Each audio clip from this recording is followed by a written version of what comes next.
Okay मालिक, so good morning, hopefully everybody is doing good और आशा करता हूँ कि आप तोड़ कर होंगे। तो ये थोड़ी सी रिवीजन सीरीज है with respect to CA intermediate law के लिए।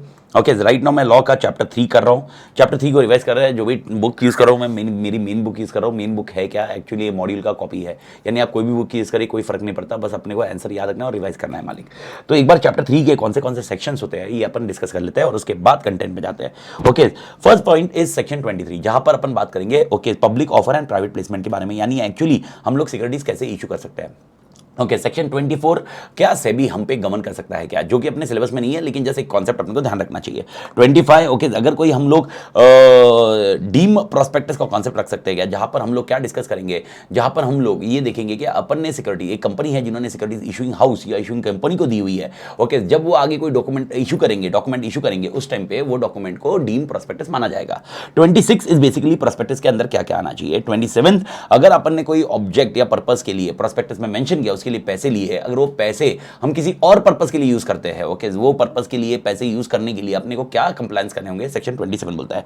सेक्शन 28, ओके, अगर हम लोग ओएफएस कर रहे हैं, offer for sale by certain members of the company, जो बोर्ड ऑफ डायरेक्टर को बोलते हैं कि हमारे ओके भाई हमारे शेयर्स एंड शेयर कैपिटल जो भी है हमको डाइल्यूट करना है। प्रमोटर यूजुअली ये करता है, हमको डाइल्यूट करना है, हमें ये शेयर कैपिटल आगे निकालना है, तो सेक्शन 28 काम में आएगा। 29, डीमैट फॉर्म में अगर आपको सिक्योरिटीज रखनी है तो क्या होगा। 30, okay, that is basically advertisement okay of prospectus, advertisement in prospectus, ये शेल प्रोस्पेक्टस नहीं है, एडवर्टाइजमेंट इन प्रोस्पेक्टस है। 31 शेल प्रोस्पेक्टस है। ओके, 32 रेड हियरिंग प्रोस्पेक्टस है। 33 issuing the application of securities, यानी बेसिकली 33 अपने सिलेबस में वापस नहीं है, लेकिन 33 का एक कॉन्सेप्ट अपन डिस्कस कर सकते हैं, that is called abridged prospectus. 34 okay basically criminal liability. 35 is civil liability. 36 is basically अगर मैंने किसी को इन्वेस्ट करने के लिए, फ्रॉडुलेंटली इन्वेस्ट करने के लिए फोर्स किया। 37 basically action taken by affected person, that is called class action suit, जहां पर ग्रुप ऑफ पीपल ओके एक बंदा ग्रुप ऑफ पीपल के बिहाफ पे केस फाइल कर सकता है। नेक्स्ट पॉइंट इज 38, जहां पर कुछ पर्सोनेशन करके हमने सिक्योरिटीज हासिल की हुई है। Okay, 39 is basically allotment. 40 is basically okay हमें लिस्ट करना जरूरी है।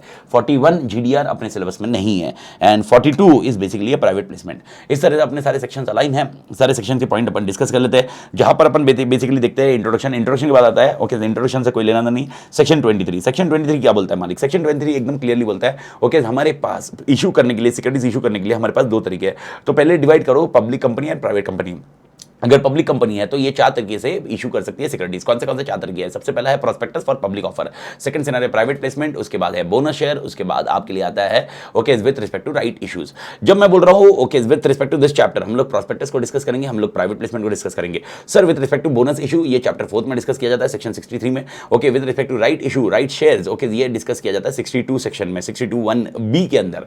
तो ये लॉजिक आपको ध्यान में रखना होगा। प्राइवेट कंपनी शेयर कैसे इशू कर सकता है, प्राइवेट कंपनी इशू कर सकता है 3 तरीके से, एक्सेप्ट प्रोस्पेक्टस, बाकी तीनों तरीके वो यूज कर सकता है। कौन से 3 तरीके हैं। प्राइवेट प्लेसमेंट है, सेकंड कॉन्सेप्ट आपके लिए जो आता है that is called right issue, and तीसरा आता है बोनस शेयर्स।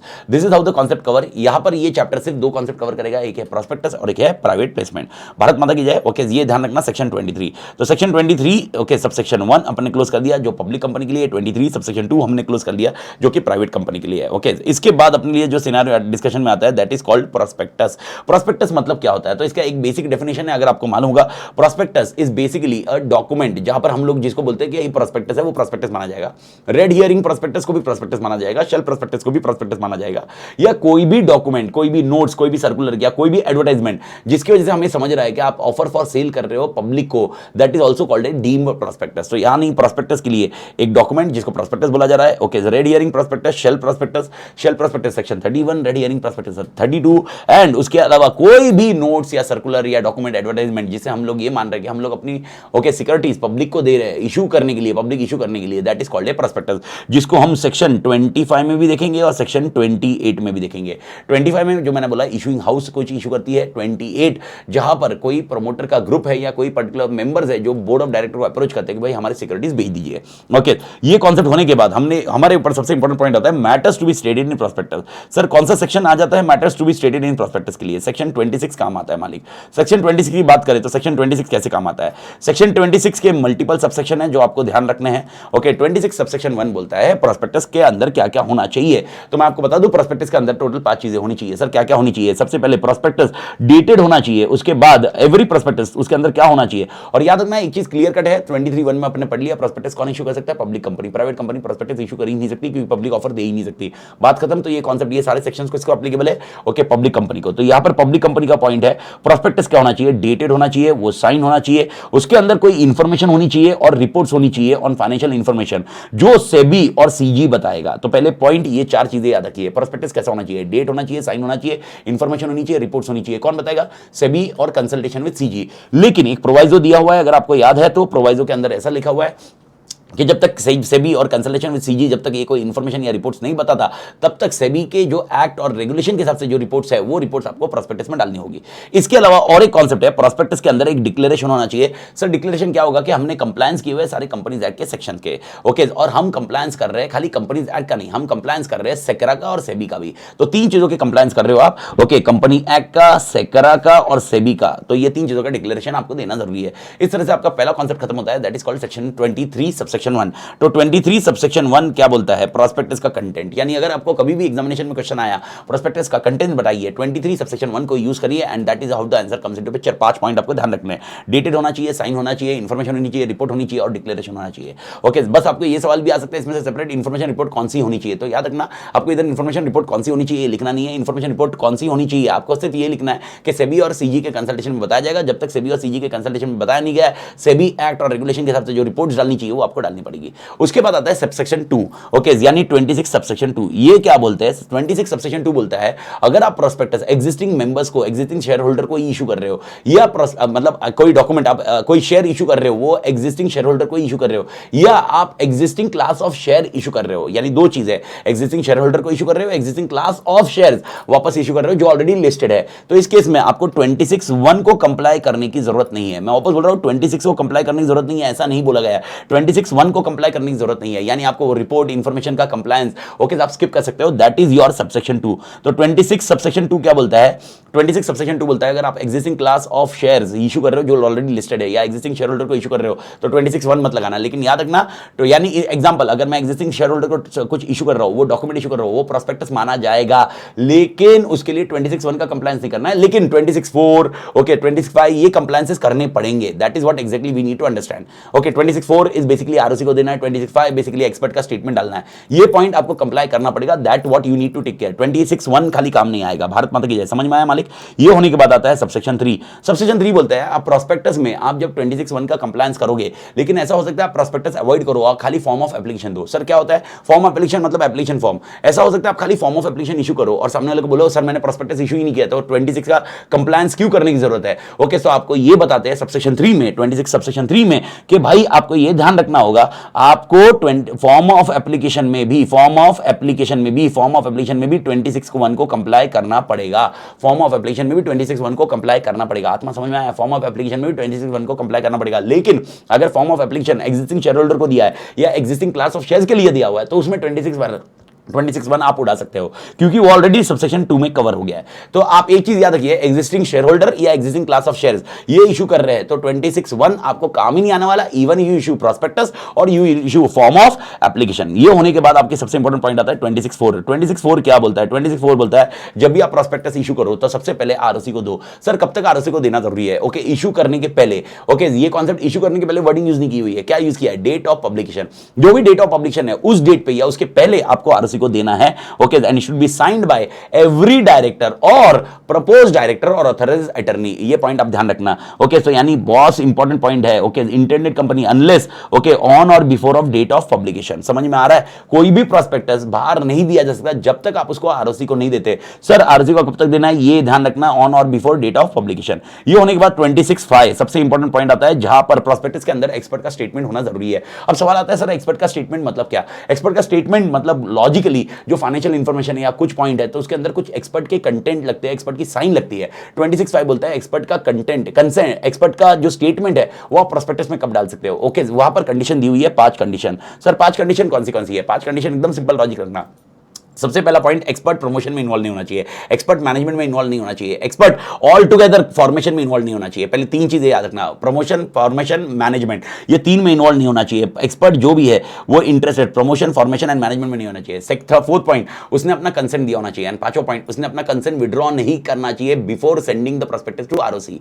ये 5 पॉइंट रहे तो आप एक्सपर्ट का स्टेटमेंट प्रोस्पेक्टस में डाल सकते हो, बात खत्म है। तो 26(5) क्या बोलता है, एक्सपर्ट का स्टेटमेंट कब डाला जा सकता है। ओके, रिवर्स आंसर लिखा हुआ है, prospectus not to include expert statement. तो अगर आपको क्वेश्चन कैसा आता है उसके हिसाब से याद रखना है। तो क्वेश्चन ये आता है कि आपने एक्सपर्ट का स्टेटमेंट कब नहीं डालना है, तो आपको ये ध्यान रखना है अगर वो प्रमोशन में इन्वॉल्व है, फॉर्मेशन में इन्वॉल्व है, मैनेजमेंट में इन्वॉल्व है, या उसने अपना कंसेंट नहीं दिया, या कंसेंट दिया लेकिन उसने विड्रॉ कर लिया आरओसी के देने के पहले। ओके, या अदर वे राउंड पूछ रहा हूं मैं, एक्सपर्ट का स्टेटमेंट कब डालना चाहिए, तो ये 5 चीज को रिवर्स वे में लिखना है। ये होने के बाद सबसे इंपॉर्टेंट पॉइंट है, ओके, प्रोस्पेक्टस के फेस के ऊपर कुछ होना चाहिए, दैट इज नथिंग बट 26(6). 26(6) क्या बोलता है, ओके, प्रोस्पेक्टस के फेस में कुछ होना चाहिए। अब फेस पे क्या होना चाहिए, ओके, 2 चीज मेंशन होनी चाहिए। आपने ये प्रोस्पेक्टस आरओसी को कब दिया हुआ है, और दूसरा सिनेरियो ये प्रोस्पेक्टस के आरओसी को जब दिया हुआ है, याद है सर कब तक देना है आरओसी को, डेट ऑफ पब्लिकेशन के पहले, और आरओसी को जब दिया है तो आरओसी को साथ में उसके साथ में कौन से डॉक्यूमेंट्स इशू किए ये आपको अपडेट करना रहेगा। ओके, दोनों कॉन्सेप्ट क्लियर है मालिक। ओके, जिसके बाद ये डायग्रामेटिक पॉइंट में दिया हुआ है, ठीक है। उसके बाद 26(7) अपने इसमें नहीं है, क्यों नहीं है, एक्ट में नहीं है। ओके, वो डिलीटेड है, ओमिटेड है। 26(8) बोलता है ये प्रोस्पेक्टस एक बार आपने आरओसी को दे दिया, उसके बाद उसकी वैलिडिटी कितने दिन की है, 90 डेज की है। 90 डेज तक आप वो प्रोस्पेक्टस यूज कर सकते हो। ओके, 90 डेज में बार बार यूज नहीं करोगे, वो प्रोस्पेक्टस एक पर्टिकुलर इशू के लिए यूज करोगे, तो 90 डेज में कभी भी उसको इशू कर सकते हो, ये ध्यान रखना। ये होने के बाद सबसे इंपॉर्टेंट पॉइंट है, अगर आपने प्रोस्पेक्टस बराबर इशू नहीं किया तो आपके लिए नॉन कंप्लायंस ऑफ सेक्शन 26 आ जाएगा और 26(9) आपको लगेगा। तो याद रखना 26(1) से लेकर 26(9) तक है, 26(7) सबसेक्शन 7 है नहीं सिलेबस में, सिलेबस मतलब एक्ट में नहीं है मालिक। तो यहां पर पनिशमेंट क्या होगा, तो यहां पर पनिशमेंट बोला जाता है कि अगर कंपनी ने नॉन कंप्लायंस किया है 26 का, मैं आपको बोल रहा हूं 26 का नॉन कंप्लायंस किया है, तो कंपनी यहां पर फाइन होगी, वहां पर 50,000 का फाइन होगा और 3 लाख तक एक्सटेंड होगा। तो अगर कंपनी का फाइन है तो it is basically 50K to up to 3 lakh. And अगर कोई ऑफिसर इन डिफॉल्ट है जो इन्वॉल्व रहेगा, वहां पर रहेगा most important 50K, same logic, and 3 lakh, यानी इन दोनों के अमाउंट सेम है, तो ये सेक्शन के लिए अमाउंट सेम रहेगा। ये हो गया सेक्शन 26। मेरे ख्याल से सेक्शन 26 का कॉन्सेप्ट क्लियर हो गया। 26 का ध्यान आपको रखना रहेगा। 26 होने के बाद ओके 29 यहां पर डिस्कस किया हुआ है। ओके, 29 जो यहां पर डिस्कस किया हुआ है, 29 के पहले मैं सारे प्रोस्पेक्टस के सेक्शन कवर कर लेता हूं। तो सबसे पहले मैंने 26 कर लिया। 29 डीमैट फॉर्म में, डीमैट फॉर्म को अपन बाद में डिस्कस करते हैं। ओके, 26 के बाद अगला आता है, that is called okay shelf prospectus and red herring prospectus and abridge prospectus. यानी अगर मैं बात करूं इसके लिए सेक्शन 31 होगा, 32 होगा और ये होगा 33। 33 is not about abridged prospectus, 33 is about form of application. खाली अगर आप दे रहे हो तो उसके साथ बिना प्रोस्पेक्टस के कोई भी फॉर्म ऑफ एप्लीकेशन नहीं जाना चाहिए। तो 33 को मैं क्लोज कर दूं। ओके, अगर कोई भी फॉर्म ऑफ एप्लीकेशन दे रहे हो तो उसके बिना प्रोस्पेक्टस के जाना नहीं चाहिए, लेकिन प्रोस्पेक्टस और फॉर्म ऑफ एप्लीकेशन बहुत बड़ा हो जाता है, इसलिए ओके एक्ट बोलता है फॉर्म ऑफ एप्लीकेशन के साथ में अपने अब्रिज प्रोस्पेक्टस देना चाहिए, जो कि समराइज फॉर्म होगा ओके प्रोस्पेक्टस का। आत्मा क्लियर। ये होने के बाद अपना आता है shelf prospectus. Shelf prospectus logically नाम बताया है जिसकी शेल्फ लाइफ है। तो यहां पर अगर मैं बात करूं शेल्फ प्रोस्पेक्टस क्या बोलता है, तो यहां पर 31(1) की बात करें, शेल्फ प्रोस्पेक्टस का मीनिंग आप ध्यान रखिए, जो 31(1) का कॉन्टेक्स्ट जाता है, जो एक्सप्लेनेशन के थ्रू जाता है। शेल्फ प्रोस्पेक्टस वो प्रोस्पेक्टस है जहां पर ओके जो भी सिक्योरिटी इशू कर रहे हैं वो एक बार नहीं इशू कर रहे हैं, over a period of time वो सिक्योरिटीज बार बार इशू कर रहे हैं। तो यहां पर एक शेल्फ प्रोस्पेक्टस अपन दे देंगे और वो शेल्फ प्रोस्पेक्टस की हम शेल्फ लाइफ बताएंगे। और शेल्फ लाइफ कितने साल की हो सकती है, मैक्सिमम 1 साल की हो सकती है। क्या कंपनी उसकी शेल्फ लाइफ कम कर सकता है, आंसर इज यस। ओके, वो 6 महीने के लिए इशू कर सकता है, यस, लेकिन वो 1 साल से ज्यादा इशू नहीं कर पाएगा। 31(1) ये बोलता है। तो 31(1) क्या बोलता है, 31(1) बोलता है जो आप शेल्फ प्रोस्पेक्टस बना रहे हो जिसकी जो शेल्फ लाइफ रहेगी वो 1 साल से कम नहीं होगी, 1 साल से ज्यादा नहीं हो सकती, 1 साल से कम आपको रखनी है, रखिए। लेकिन ये प्रोस्पेक्टस आपको किसको देना पड़ेगा, ये प्रोस्पेक्टस आपको आरओसी को सबमिट करना पड़ेगा। ये प्रोस्पेक्टस बिना आरओसी को सबमिट किए हुए ऑफर ऑफ सिक्योरिटीज कर नहीं सकते। ये तो लॉजिक क्लियर है। ओके, नाउ अब पॉइंट ये आता है, ये शेल्फ प्रोस्पेक्टस आपको कब देना है, जब भी आप फर्स्ट ऑफर दोगे ओके तब शेल्फ प्रोस्पेक्टस दोगे, लेकिन उसके बाद सेकंड और सब्सिक्वेंट ऑफर के टाइम पे वापस आपको प्रोस्पेक्टस बनाने की जरूरत नहीं है। वहां पर आपको एक इंफॉर्मेशन मेमोरेंडम बनाना पड़ेगा, 31 सबसेक्शन 2 बोलता है। तो 31(1) बोलता है एक बार प्रोस्पेक्टस बना दो और वापस अगली ऑफर में आपको यही प्रोस्पेक्टस वापस वैलिड रहेगा, लेकिन इसकी वैलिडिटी पीरियड के लिए ध्यान रखना। ओके, एमसीक्यू आए जो भी आए, इसकी वैलिडिटी पीरियड कितनी रह सकती है, ओनली फॉर मैक्सिमम 1 ईयर, उससे ज्यादा एक ईयर से ज्यादा उसकी वैलिडिटी नहीं हो सकती। ओके, ये होने के बाद दूसरा पॉइंट है सर, तो फिर जब हम लोग सेकंड इशू लाएंगे या सब्सिक्वेंट इशू लाएंगे तब हमको क्या करना होगा, तब हमें 31(2) बोलता है, हमें इंफॉर्मेशन मेमोरेंडम लाना पड़ेगा। क्या लाना पड़ेगा, इंफॉर्मेशन मेमोरेंडम। अब सवाल उठता है ये इंफॉर्मेशन मेमोरेंडम कब लाना होगा या कब देना होगा, तो ये लोग बोलते हैं ओके जब भी आप सेकंड या सब्सिक्वेंट ऑफर लेके आओगे, मैं वापस बोल रहा हूं, क्या बोल रहा हूं, सेकंड या सब्सिक्वेंट ऑफर लेके आओगे तब आप इंफॉर्मेशन मेमोरेंडम आप आरओसी को सबमिट करोगे। और आरओसी को आपको ये सबमिट कब करना है, okay with in the prescribed time, जहां पर आपको ये ध्यान रखना है ये 30 डेज के अंदर अंदर आपको सबमिट करना होगा। ओके, यानी 30 डेज के पहले, जब भी आप सेकंड या सब्सिक्वेंट ऑफर लाओगे उसके 30 डेज के पहले आरओसी के पास चला जाना चाहिए। आत्मा क्लियर है? ओके लेकिन ये पॉइंट इसमें और एक कंडीशन दी है, इन्फॉर्मेशन मेमोरेंडम में क्या क्या होगा। जब मैं बोल रहा हूं इन्फॉर्मेशन मेमोरेंडम, ओके वापस आप प्रोस्पेक्टस नहीं दोगे लेकिन इन्फॉर्मेशन मेमोरेंडम दोगे, तो सवाल उठता है इन्फॉर्मेशन मेमोरेंडम में क्या क्या होगा। तो इन्फॉर्मेशन मेमोरेंडम में आपको 3 चीजों का ध्यान रखना है, स्क्रीन पे देखिए या आपके नोट्स में देखिए। ओके, सबसे पहले आपको देना होगा न्यू चार्जेस क्रिएटेड, कोई नए चार्ज क्रिएटेड है। सेकंड पॉइंट, आपके चेंजेस इन फाइनेंशियल पोजीशन, जो आपने पिछली बार आपने ऑफर किए थे, फर्स्ट ऑफर किया था और अभी केस में ऑफर केस में फाइनेंशियल पोजीशन में कुछ चेंजेस हुए वो भी आपको देना होगा। और तीसरा point, okay any changes which has been prescribed, any such other changes इसमें भी प्रिस्क्राइब्ड। ओके, ये 3 आपको आरओसी को देने पड़ेंगे 30 days prior to the issue. ये पॉइंट ध्यान रखिए। अब सवाल ये आता है, आपको ये खुद अकेले में अपनी औकात में सवाल आ सकता है कि इन्फॉर्मेशन मेमोरेंडम में क्या क्या होना चाहिए। तो आपको ये 3 चीजें लिखनी है, ये 3 चीजें आपको डिफाइन करनी है और उसके बाद 31 सबसेक्शन 2 का यूज करना है और उसके बाद बताना है आरओसी को देना पड़ेगा 1 महीने के पहले। ओके, इसके अंदर और एक प्रोवाइजो भी अगर आपको याद है, okay when we are discussing the point, okay proviso क्या है। अगर कोई शेयर होल्डर है, ओके कोई किसी ने शेयर होल्डर मतलब किसी ने एप्लीकेशन मनी एडवांस में दे दिया है, जब इन्फॉर्मेशन मेमोरेंडम नहीं आया उसके पहले एडवांस में एप्लीकेशन मनी दे दिया है। इस केस में जब इन्फॉर्मेशन मेमोरेंडम आया और उसको मालूम पड़ा ये चेंजेस है, तो वो चाहिए तो अपना एप्लीकेशन मनी रिफंड ले सकता है, नो प्रॉब्लम, रिफंड लेने में कोई दिक्कत नहीं है। रिफंड मांगा तो आपको रिफंड देना पड़ेगा। और रिफंड कितने दिन में देना पड़ेगा? 15 दिन में आपको रिफंड देना पड़ेगा। आपको ये सारा सब्सिडी मनी 15 दिन में रिफंड करना पड़ेगा। आत्मा क्लियर है? ओके, तो ये इन्फॉर्मेशन मेमोरेंडम सबमिट करने के पहले अगर एडवांस में एप्लीकेशन मनी आया तो रिफंड करना पड़ेगा। ये प्रोवाइजो दिया हुआ है सबसेक्शन 2 एंड प्रोवाइजो का कांसेप्ट ये रहेगा। आत्मा क्लियर है?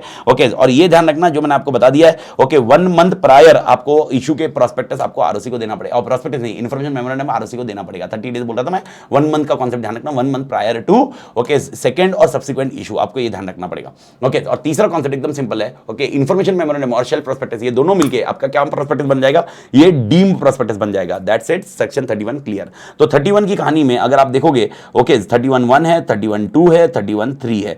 ओके 31(1) शेल प्रोस्पेक्टस की वैलिडिटी बताता है, ओके 31(2) इन्फॉर्मेशन मेमोरेंडम बताता है और 31(3) ओके शेल प्रोस्पेक्टस और इन्फॉर्मेशन मेमोरेंडम मिलके ये दोनों मिलके क्या बन गया? Deemed prospectus. आत्मा क्लियर है? ये होने के बाद आता है आपका रेड हियरिंग प्रोस्पेक्टस। कभी आपके क्वांटम, ओके क्वांटम मतलब नंबर ऑफ सिक्योरिटीज या प्राइस ऑफ द सिक्योरिटीज अगर आपको फिक्स नहीं है तो आप रेड हियरिंग प्रोस्पेक्टस इशू कर सकते हो। सर रेड हियरिंग प्रोस्पेक्टस क्या होगा? एक ऐसा प्रोस्पेक्टस ही होगा जिसमें 2 चीज मिसिंग होगी, या तो क्वांटम मिसिंग होगा या आपका प्राइस मिसिंग होगा। जब रेड हियरिंग प्रोस्पेक्टस होगा तो इसमें भी सेक्शन 32 आ जाता है और 32(1) की कहानी चालू करें तो रेड हियरिंग प्रोस्पेक्टस लिखना भूलना मत। रेड हियरिंग प्रोस्पेक्टस क्या होता है? जिसके अंदर मैंने आपको बता दिया 2 चीज, कंप्लीट इंफॉर्मेशन नहीं होती है, 2 चीज के बारे में, क्वांटम और प्राइस के बारे में। आत्मा क्लियर है?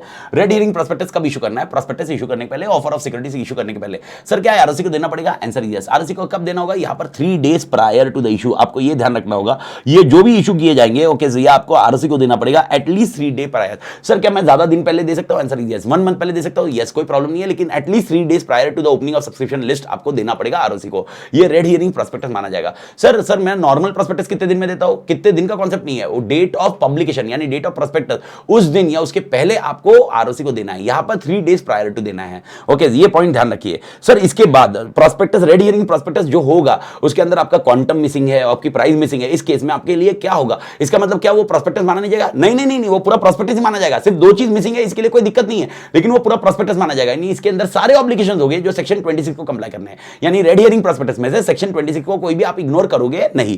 That's it. तो ये आपको सेक्शन 2 बोलता है कि भाई आपके सारे ऑब्लिगेशंस वही रहेंगे जो आपके ऑल टुगेदर 26 में दिए हुए हैं। भारत माता की जय, जेपा मालिक। और सबसे इंपॉर्टेंट पॉइंट है, जिस दिन आप ऑफर्स का सिक्योरिटीज क्लोज कर देते हो, रेड हियरिंग प्रोस्पेक्टस को कंप्लीट प्रोस्पेक्टस बना दीजिए, यानी आप उसमें अंदर पूरा नया प्रोस्पेक्टस बना दीजिए, क्योंकि आपको क्वांटम मालूम पड़ जाएगा, आपको डिमांड प्राइस, क्योंकि देखो जितना आपको सब्सक्रिप्शन आया उसके हिसाब से आपको प्राइस भी मालूम पड़ जाएगा, तो उसके हिसाब से वो प्रोस्पेक्टस फिल कर दीजिए, पूरा बना दीजिए और आरओसी को अपडेट कर दीजिए। लेकिन खाली इधर याद रखना, ये आरओसी को अपडेट नहीं करना, ये आपको सेबी को भी अपडेट करना होगा। तो आप जब रेड हियरिंग प्रोस्पेक्टस फाइल करते हो उसके बाद once the prospectus is completed, आपको 2 जन को देने जरूरी है, और 2 जन किसको देने जरूरी है? ओके, ये आपको देना जरूरी है आरओसी को और सेबी को, ये ध्यान रखना। ओके, इसके कितना आपने प्रोस्पेक्टस में आपको ये टोटल कैपिटल रेज कितना है, नंबर ऑफ सिक्योरिटीज कितनी है, ये आपको डिफाइन करना पड़ेगा। सर ये कब करना होगा? जब जिस दिन आप प्रोस्पेक्टस आप बना देते हो। ओके, जिस दिन आपकी सिक्योरिटीज क्लोज हो जाती है, सब्सक्रिप्शन क्लोज हो जाता है, उसके बाद आपको ये अपडेट करना पड़ेगा। भारत माता की जय। एवरीबॉडी क्लियर मालिक? इसके बाद सेक्शन 33 जो मैंने आपको ऑलरेडी बता दिया। अब ये 33 हो गया, तो यानी कौन से सेक्शन अपन ने अभी कवर किया? 26 कवर हो गया। ओके, उसके बाद 30th कवर हो गया, 31st कवर हो गया, 32 कवर हो गया, 33 कवर हो गया। 33 मैंने आपको ऑलरेडी बता दिया, एवरेज प्रोस्पेक्टस यानी समरीज समराइज प्रोस्पेक्टस होता है। और 33 में क्या दिया हुआ है, अगर आप फॉर्म ऑफ एप्लीकेशन दे रहे हो जिसमें प्रोस्पेक्टस नहीं अटैच कर रहे हो तो आप उसके साथ में क्या अटैच करना चाहिए, abridged form of prospectus, that is nothing but a summarise form of prospectus. आत्मा क्लियर है। इसके अलावा प्रोस्पेक्टस के डेफिनेशन में क्या आया था, अगर आपको याद होगा, प्रोस्पेक्टस के डेफिनेशन में अपने 4 चीजें पढ़ी थी। कोई भी डॉक्यूमेंट जिसको प्रोस्पेक्टस बोला गया है वो प्रोस्पेक्टस है, ठीक है। मान लीजिए कवर हो गया 26 में, सर शेल प्रोस्पेक्टस है 31 में कवर हो गया, रेड हेरिंग प्रोस्पेक्टस है 32 में कवर हो गया। अब सवाल उठता है डीम प्रोस्पेक्टस, यानी कोई भी डॉक्यूमेंट या कुछ भी इशू कर रहे हो तो उसको हम डीम प्रोस्पेक्टस मानेंगे। सर वो सेक्शन कौन सा है, वो सेक्शन आपके लिए 2 सेक्शन कवर होंगे, दैट इज सेक्शन 25 एंड 28। 25 को पहले कवर करते हैं, आगे आपके डॉक्यूमेंट जो भी डीम प्रोस्पेक्टस माने जाएंगे वो कॉन्सेप्ट अपन बात करेंगे सेक्शन 25 में। अब 25 क्या बोलता है, प्लीज अंडरस्टैंड, यहां पर आपको सबसेक्शन 3-4 सबसेक्शन ध्यान रखना है, 25(1), 25(2), 25(3), 25(4। आत्मा सब मेरे साथ रहना है, ओके। 4 सबसेक्शन आपको ध्यान में रखने हैं। सर 4 सबसेक्शन क्या बोल रहे हैं, ओके। सबसे पहले मैं बता दूं 25(1) क्या बोलता है। 25(1) बोलता है अगर कंपनी ने किसी को अलॉटमेंट किया सिक्योरिटीज का, क्या किया, अलॉटमेंट किया ताकि वो आगे बेच सके। वर्ड को ध्यान रखना, ओके। 25(1) की बात कर रहा हूं, ये 25(1) की बात कर रहा हूं कि अगर कंपनी ने सिक्योरिटीज अलॉट किए किसी को, किसको किए होंगे, इशूइंग हाउस या इशूइंग कंपनी, किसी को अलॉट किए होंगे सिक्योरिटीज ताकि वो आगे बेच सके। मैं वर्ड यूज कर रहा हूं अलॉट, उन्होंने सब्सक्रिप्शन करने नहीं बोला, अलॉट किए और उन्हें बोल दिया ये तेरे हो गए और ये तू आगे बेच, लाइक एन अंडर राइटर, ये कॉन्सेप्ट किए होंगे। तो जो सिक्योरिटीज आगे बेचे जा रहे हैं, जो भी डॉक्यूमेंट इशूइंग हाउस और इशूइंग कंपनी देगी वो डॉक्यूमेंट हमारे लिए क्या माना जाएगा, वो माना जाएगा डीम प्रोस्पेक्टस। और उसके लिए 3 सेक्शन आपको लगेंगे, एक होगा 26 लगेगा, एक होगा 34 लगेगा, एक होगा 35 लगेगा। आत्मा क्लियर है, 26, 34, 35 ये तीनों सेक्शन आपके लगेंगे। सर 26 ओके प्रोस्पेक्टस, उसके अंदर क्या होना चाहिए, यानी वो भले ही डॉक्यूमेंट कौन इशू करेगी, इशूइंग हाउस डॉक्यूमेंट इशू करेगी, लेकिन आपने देखना है कि उस डॉक्यूमेंट के अंदर क्या क्या होना चाहिए। आत्मा क्लियर है, ओके। इशूइंग हाउस जो भी डॉक्यूमेंट इशू करेगी उसके अंदर 26 के कंटेंट आने चाहिए। अगर आपने कुछ मिसस्टेटमेंट दिया या फॉल्स किया, आपने नहीं किया होगा, इशूइंग हाउस ने किया होगा, लेकिन आप जिम्मेदार होगे कि सेक्शन 34 और 35 भी लगेगा, क्योंकि ये कौन सा प्रोस्पेक्टस माना जाएगा, डीम प्रोस्पेक्टस। ये हो गया आपके लिए 25(1). आत्मा क्लियर है, ओके। 25 सबसेक्शन 2 बोलता है कौन से केस में हम लोग ये मानेंगे कि डीम प्रोस्पेक्टस नहीं है। 25(2) क्या बोलता है, हाँ कौन से केसेस में डीम प्रोस्पेक्टस नहीं है। तो यहां पर ये 2 किस्से बताते हैं। सबसे पहला, अगर यहां पर जो भी इशूइंग हाउस है उन्होंने सिक्योरिटीज आगे बेचने का कार्यक्रम 6 महीने के बाद बेचा है, यानी it is more than 6 months, तो हम यहां पर डीम प्रोस्पेक्टस नहीं मानेंगे। या हमें फुल कंसिडरेशन ऑफ कैश मिल चुका है तो हम डीम कंसिडरेशन नहीं मानेंगे। यानी इसको रिवर्स में बोलूं, ओके, ये डीम प्रोस्पेक्टस कब माना जाएगा। अब क्वेश्चन ये है सर मैं क्या बोल रहा हूं, ओके। एग्जांपल एटी लिमिटेड है, एटी लिमिटेड ने एक्स कंपनी को, इशूइंग हाउस है, इसको बोला है मेरे 1 लाख सिक्योरिटीज तू बेच दे। अब जब ये इशूइंग हाउस 1 लाख सिक्योरिटीज बेचने जाएगा तो एक डॉक्यूमेंट इशू करेगा, ये डॉक्यूमेंट ओके एटी लिमिटेड के लिए प्रोस्पेक्टस माना जाएगा। ये समझ में आया, ये 26(1) ने बोला, समझा। लेकिन 26(2) बोलता है कब किस केस में ये डॉक्यूमेंट डीम प्रोस्पेक्टस नहीं माना जाएगा या डीम प्रोस्पेक्टस माना जा रहा है, अपन बोल रहे माना जा रहा है या अदर वे राउंड, तो कौन से केस में। तो ये लोग बोलते हैं 2 कंडीशन लगाइए। पहला कंडीशन है क्या एक्स कंपनी ने एटी लिमिटेड को सारे पैसे दे दिए, अगर पैसे दे दिए तो अभी आगे कौन सा भी डॉक्यूमेंट इश्यू करे एटी कंपनी उसके लिए लायबल नहीं होगी। दूसरा, पैसे नहीं दिए। सेकंड, क्या उन्होंने सिक्योरिटीज अगले 6 महीने में बेची है, 6 महीने के अंदर बेची है तो एटी लिमिटेड लायबल होगा। अगर 6 महीने के बाद बेच रहे तो एटी लिमिटेड की लायबिलिटी नहीं बचती है। बात खत्म। This is what you need to understand. यानी 2 केस आपको ध्यान रखनी है, ओके। अगर ये दोनों कंडीशन फुलफिल हो जाती है तब जाके ये डीम प्रोस्पेक्टस होगा। यानी in short, okay, x company ने ये शेयर्स आगे कब बेचनी चाहिए, ओके 6 महीने के अंदर अंदर बेचनी चाहिए और इन्होंने पूरा पैसा एटी को देना नहीं चाहिए, तब जाके वो प्रोस्पेक्टस डीम प्रोस्पेक्टस होगा, अदरवाइज डीम प्रोस्पेक्टस नहीं होगा। आत्मा क्लियर है। तो 26(1), 26(2) कहानी खत्म हो गई। 26(1) बोलता है कि भाई एक्स कंपनी जो भी डॉक्यूमेंट इशू करेगा वो डीम प्रोस्पेक्टस है। 26(2) बोलता है कब वो डीम प्रोस्पेक्टस माना जाएगा, ये 26(2) की कंडीशन है, कब माना जाएगा। तो रिवर्स आंसर आ गया कब नहीं माना जाएगा। तो मैंने आपको दोनों कंडीशन बता दी।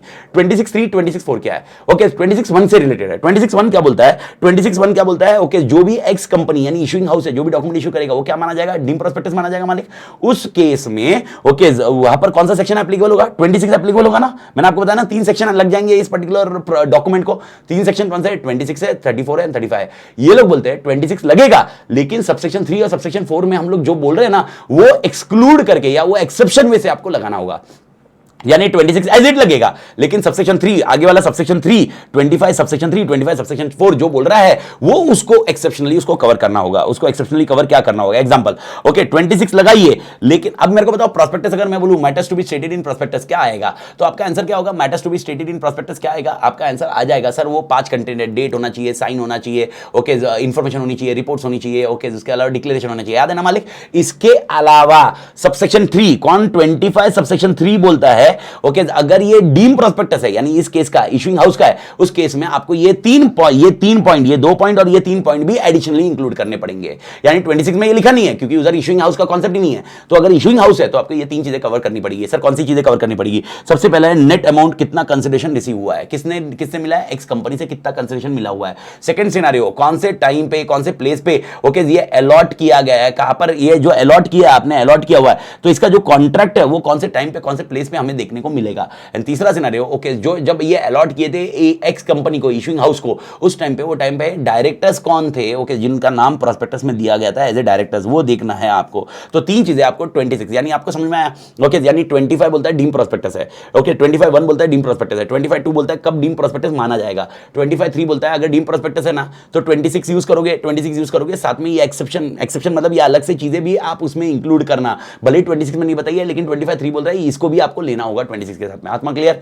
अब मेरे को बताओ अगर 26 अपन लगा हुए तो साइन कौन करेगा? कंपनी के डायरेक्टर करेंगे। लेकिन ये डॉक्यूमेंट इशू कौन कर रहा है? कंपनी 80 कंपनी कर रही है या एक्स कंपनी कर रही है? जो इशूइंग हाउस है एक्स कंपनी कर रही है ना तो उसके अंदर 80 कंपनी के डायरेक्टर क्यों साइन करेंगे? इसीलिए और एक एक्सेप्शन होता है that is called okay subsection 4 यानी 25 सबसेक्शन 4 क्या बोलता है अगर इशूइंग हाउस है मतलब एक पार्टनरशिप फर्म है उस केस में 50% ऑफ जो पार्टनर्स है किसके? एक्स कंपनी के 80 लिमिटेड के नहीं एक्स कंपनी के उन्होंने वहां पर साइन करना चाहिए उस डॉक्यूमेंट को। और अगर वो इशूइंग कंपनी है तो यहां पर 2 डायरेक्टर आपको साइन करने चाहिए okay particular document that's it. ये आपको ध्यान रखना होगा। यानी पॉइंट टू बी नोटेड 25 और 25(3) और 25(4) ये क्या है? ये एक्सेप्शन है। एक्सेप्शन मतलब क्या है? ये मॉडिफिकेशन है एक्चुअली ओके 26 को आपको ध्यान में रखना है लेकिन 26 ये मॉडिफिकेशन के साथ में ध्यान में रखना है। भारत माता की जय। एवरीबॉडी क्लियर मालिक? तो that is called the concept of section 25। Section 25 होने के बाद कवर होने के बाद आता है और मेरे ख्याल से डीम प्रोस्पेक्टस कब नहीं होगा ये लॉजिक समझ में आ गया। अगर 6 महीने के बाद ओके भाई पब्लिक को 6 महीने के बाद अलॉटमेंट किया हो कहा था मैं स्टोरी ओके भाई अगर 6 महीने के अंदर अलॉटमेंट किया है ओके 6 महीने के अंदर अलॉटमेंट किया है और पूरा पैसा नहीं मिला है तब जाके डीम प्रोस्पेक्टस माना जाएगा अदरवाइज डीम प्रोस्पेक्टस नहीं माना जाएगा। तो I do think everybody clear. उसके बाद आता है सेक्शन 28 ओके यानी मैंने कौन से सेक्शन कवर किए एंड प्रोबेबली ये मैं वीडियो अभी एक प्रोस्पेक्टस कॉन्टेक्स्ट में रोक दूंगा लेकिन मैंने सेक्शन कौन से कवर किए अगर आपको ध्यान में आया 26 कवर कर लिया 31 कवर कर लिया 32 कवर कर लिया 33 कवर कर लिया उसके अलावा 25 कवर किया 28 में कवर कर रहा हूं ओके यानी प्रोस्पेक्टस के सारे कंसेप्ट यहां पर कवर हो जाएंगे ओके। इसके बाद मैं दूसरा पार्ट पेमेंट ऑफ वीडियो मतलब पार्ट पेमेंट बोल रहा हूं कसम क्या payment okay part video part 2 लेके आ जाऊंगा जिसके अंदर ये चैप्टर मैं साथ में कवर कर लूंगा ओके क्योंकि अभी जितना टाइम उस केस में ये रिकॉर्डिंग कर रहा हूं ओके जैसे जैसे टाइम मिल रहा है मैं फटाफट रिकॉर्ड करके अपडेट कर दूंगा मालिक। तो अगला आता है okay that is called offer of sales 28 में आपको 3 सबसेक्शन ध्यान रखना है 28(1) 28(2) 28(3 ओके यानी 3 सबसेक्शन क्या बोलता है 28(1) क्या बोलता है 28(2) क्या बोलता है 28(3) क्या बोलता है। बट बिफोर ये सब कुछ बोले उसके पहले आप ये समझिए ये सेक्शन है क्या ओके। अभी एग्जांपल देखिए मेरे पास 1 लाख एग्जांपल 80 लिमिटेड के मेरे पास 1 लाख शेयर्स है। अब 1 लाख शेयर्स में डायरेक्टली मार्केट में बेचने जाऊंगा तो डोंट थिंक शेयर प्राइस पूरा गिर जाएगा और मेरे को नुकसान होगा। लॉजिकली यही पॉइंट है लेकिन इसीलिए ओके मैं क्या चाहता हूं मैं डायरेक्टली मार्केट में नहीं बेचूंगा ओके। अगर मार्केट में बेचा तो आप समझ लीजिए ना डिमांड सप्लाई ज्यादा हो जाएगा डिमांड कम रहेगा एंड इंपैक्ट होगा। तो मैं डायरेक्टर को बोलूंगा और डायरेक्टर्स मेरे कंपनी के board of director in short में प्रमोटर क्या करता है प्रमोटर अपने शेयर डाइल्यूट करना चाहता है तो डायरेक्टर क्या करेगा डायरेक्टर एक डॉक्यूमेंट लाएगा और मार्केट में बेचेगा ओके। स्टॉक एक्सचेंज नहीं बेचेगा ऑफर लेके आएगा कि भाई ये शेयर मिल रहा है इस रेट पे मिल रहा है यानी मार्केट में हो गया 80 रुपए पे मैं लेके आऊंगा 75 में तो डायरेक्टर बोल रहे हैं अगर आप 1 लाख शेयर खरीदते हो 75 रुपीज में हम लोग 1 लाख शेयर बेचने को रेडी है ओके। इस तरह से डायरेक्टर एक डॉक्यूमेंट इशू करेगा that is nothing but OFS offer for cell. एक 28 सेक्शन की एकदम सबसे खास बात क्या है 28 सेक्शन में नया इशूड कैपिटल बढ़ता नहीं है ओके। अर्लियर सेक्शन जो भी मैंने आपको बताया प्रोस्पेक्टस लो shelf prospectus red herring prospectus या अभी थोड़ी देर पहले इशूइंग हाउस का बताया ओके इशूड कैपिटल बढ़ता है नया कैपिटल आता है। यहां पर नया कैपिटल नहीं आता है एग्जिस्टिंग कैपिटल किसी और को बेचा जाता है that is section 28 offer for cell of securities. आत्मा क्लियर है? तो 28(1) क्या बोलता है क्या 28(1) बोलता है 28 बोलता है क्या ऐसा परमिटेड है आंसर इज यस। 28(1) बोलता है ओके क्या करना चाहिए किसी को अगर सिक्योरिटीज बेचनी है एक साथ में तो बोर्ड ऑफ डायरेक्टर से बात कर सकते हैं और बोर्ड ऑफ डायरेक्टर इसके लिए आगे ओके डॉक्यूमेंट इशू करेंगे जिसकी वजह से सिक्योरिटीज बेची जाएगी। 28(1) ओके सबसे पहला बेसिक क्लियर है ओके ये पब्लिक को दे सकते हैं लॉ बोलता है दे सकते हैं कोई दिक्कत नहीं है। दूसरा सिनेरियो ओके मोस्ट इंपॉर्टेंट ये जो डॉक्यूमेंट इशू करेंगे ये डॉक्यूमेंट जो पब्लिक को इशू करेंगे मोस्ट इंपॉर्टेंट ये क्या माना जाएगा ये डीम प्रोस्पेक्टस माना जाएगा। तो मेरे को बताओ डीम प्रोस्पेक्टस माना गया यानी 26(2) अगर ये 28(2) ओके 28(2) बोल रहा है ओके अगर ये डॉक्यूमेंट जो भी इशू करेंगे वो हम डीम प्रोस्पेक्टस मानेंगे। तो अगर ये डीम प्रोस्पेक्टस मानेंगे मालिक अगर ये डीम प्रोस्पेक्टस मानेंगे, थोड़ा थॉट प्रोसेस लगाइए। ओके, डोंट यू थिंक ये डीम प्रोस्पेक्टस के केस में एकदम इंपॉर्टेंट एलिमेंट क्या आ जाएगा? डीम प्रोस्पेक्टस केस में 3 सेक्शन लगेंगे सर, कौन से 26, 34, 35। ओके, 26, 34, 35। 34, 35 किसके लिए? Criminal liability and civil liability. Okay, यानी प्रोस्पेक्टस में अगर कुछ तुमने झोल दिया है तो तुम्हारे लिए लायबल रहेंगे। ओके, तो 26 लगेगा, 34 लगेगा, 35 लगेगा। भारत माता की जय, झेपा मालिक, दैट्स इट। ओके, कॉन्सेप्ट ये कवर कर लेना है। ओके, यानी 26(2) क्या बोलता है? जैसे 28(2) क्या बोलता है? जैसे अपन ने 25 में पढ़ा था ना, 25(1) में कि डीम प्रोस्पेक्टस होगा, इशूइंग हाउस जो भी डॉक्यूमेंट इशू करेगी उसके लिए 26, 34, 35 लगेगा। सेम लॉजिक इधर भी है। यहां पर जो बोर्ड ऑफ डायरेक्टर इशू करेंगे डॉक्यूमेंट वो डीम प्रोस्पेक्टस माना जाएगा और 3 सेक्शन उसको एप्लीकेबल होंगे। लेकिन बस इधर और उस सेक्शन में डिफरेंस क्या था? 25 और 28 में डिफरेंस क्या था? 25 में वहां पर कुछ मॉडिफिकेशन थे, सबसेक्शन 3 एंड सबसेक्शन 4। यहां पर कोई मॉडिफिकेशन नहीं है, आपका एज इट इज सेक्शन 26 लगेगा, एज इट इज 34, 35 लग जाएगा, दैट्स इट। और 28 सबसेक्शन 3 आखिरी सबसेक्शन ये बोलता है कि ये प्रोस्पेक्टस इशू करेंगे, एडवर्टाइजमेंट करेंगे, सब कुछ करेंगे। कौन? Board of director. यानी कंपनी खर्चा करेगी, तो कंपनी जब खर्चा करेगी क्या वो परमिटेड है ये करने के लिए? Answer is yes. ये माना जाएगा कि जब कोई ग्रुप है जो बोर्ड ऑफ डायरेक्टर को बोल रहे हैं कि हमारी सिक्योरिटीज पब्लिक को बेचो, तो जो भी खर्चा किया जाएगा वो माना जाएगा, कोई प्रॉब्लम नहीं है। And at the same time वो जो भी डॉक्यूमेंट इशू करेंगे वो डॉक्यूमेंट डीम प्रोस्पेक्टस माना जाएगा, ये भी समझ लिया। पर ये जो खर्चा है क्या कंपनी खुद बेयर करेगी? नहीं। ये कहां से रिकवरी करेगी? ये जिन्होंने उनको बोला कि हमारे सिक्योरिटीज बेचो, भारत माता की जय। ओके, वो जो सारा खर्चा है उसको रीइंबर्स करेंगे। तो मेरे ख्याल से आई डू थिंक ओके 28(1), 28(2), 28(3 सबको समझ में आ गया। 28(1), 28(2), 28(3। तो यहां पर अपन ये लेक्चर यहां पर रखता हूं, अगला लेक्चर इमीडिएटली बाद में रिकॉर्ड करता हूं।